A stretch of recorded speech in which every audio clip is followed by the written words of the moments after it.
Okay, I want to congratulate President-elect Trump.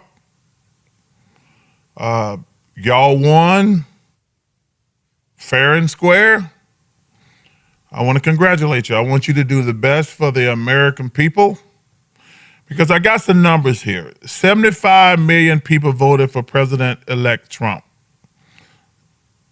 71 million people voted for Kamala Harris. So it's not a contest in my eyes where I want all 75 and 71 million to be successful. They're all Americans. He's the president of the United States, and I wish him nothing but the best. But we lost. And I just want to say this to the Democrats, which I'm an independent who voted Democratic. Do me this favor.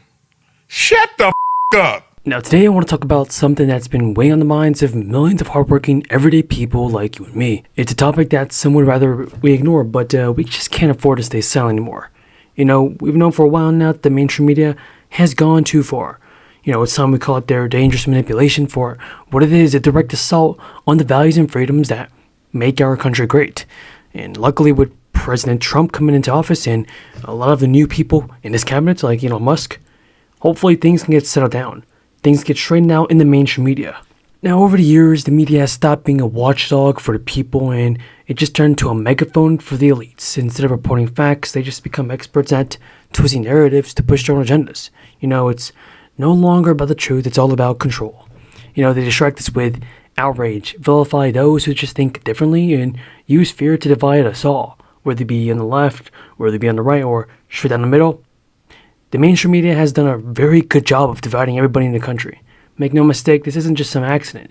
It's actually deliberate strategy. You know, it keeps us distracted while the liberal left tightens its grip on our way of life. The left-wing Democrats like to position themselves as the champions of progress. Democrats who say, oh, in private meetings, I've seen Joe Biden do cartwheels and handstands while doing trigonometry while solving all the nation's problems. We now know that every single person who said that has been lying to the American people. One day, Donald Trump couldn't hold a glass of water, and we had like every medical person coming out of the woodwork. Should we have the 25th Amendment? Joe Biden could barely walk up the stairs. And I would argue no proof that tech companies colluded to do this. This is nonsense, and he knows it. No, I'm sorry. There was a major institutional effort. No, there was absolutely dozens and dozens of them. Was the New York Post thrown off Twitter? They were, and then they. Scott, let me try again. The story off Twitter. Scott, let's look carefully. I think we have one of the lowest mortality rates in the world. We're going to take a look. We had 900 deaths on a single day. We will take a look this week. Ready? You can check it out. Could you please get me the mortality rate? Yeah. Kaylee's right here. I heard we had one of the lowest, maybe the lowest mortality rate anywhere in the world. Do you have the numbers, please? Because I heard we had the best mortality rate. The case rate of similarly situated countries, as Dr. Burks points out, and this is number one low mortality rate. I hope you show the scenario because it shows what fake news is all about. Okay, I don't think I'm fake news, but we'll put we'll put our stats on. You said we had the worst mortality rate in the world, and we have the best. You know, let's take a closer look. What they call progress often comes at the expense of normal, everyday Americans.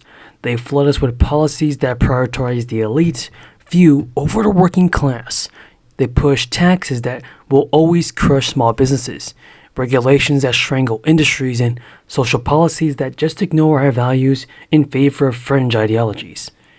Mainstream media guys will always tell us to shut up, and we've accepted it because it's just progress, right?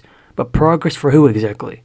We gotta start asking these questions. And hopefully Elon Musk can actually buy MSNBC to cut all this nonsense out. In terms of the targeting that he is talking about for a second term, and what we saw in his first term when he picked out individual businesses or sometimes individual business leaders who he wanted to use the government to punish, when he went after Amazon and Jeff Bezos, when he went after saying he wanted to go after Mark Zuckerberg, when he did other things that were targeting businesses because of what were perceived to be his political interests, I would have thought that that would have made him radioactive in the business world, because business people are too smart to think that they can always be on the right side of those calculations, right? That they won't ever be the one who's in the crosshairs once you've got somebody who uses the government that way to reward and punish his enemies and his friends. Well, you don't hear a whole lot of CEOs other than Elon Musk, particularly of large companies, coming out and supporting him for that very reason. You don't hear them condemning him because they're worried about his retribution or his vengeance. But literally, there's been nobody that I know other than Elon that has come out in support of him. You recently said in an interview that some business leaders who are supporting Trump, with the caveat of what you just described in terms of, high-level leaders, not too many of them doing it. You said that some business leaders who are supporting Trump are doing it because they think they can manipulate him. Can you explain what you mean by that? Yeah, it's very transactional. For the right amount, you can guide policy. I think you saw that with crypto. Because is it progress when American families are struggling to put food on the table? While the corporations rake in government handouts, is it progress when parents lose control over their children's education to bureaucrats in Washington? Let's talk about the weapon of choice, of course, and that's cancel culture. The mainstream media, CNN, MSNBC, the list goes on. It's everywhere from Twitter to TikTok to Facebook to Instagram, every single social media platform. The left has they've completely gone bonkers. If we even dare to speak up, we risk losing our job and reputation or even our livelihood. Hopefully with Joe Biden getting out of office and President Trump coming back into office, things will totally change. I'm guaranteeing this. We're ready for President Trump to take things into his own hands and make America great again. Democrats have always claimed to be the party of tolerance, but their version of tolerance just always ends the moment you disagree with them.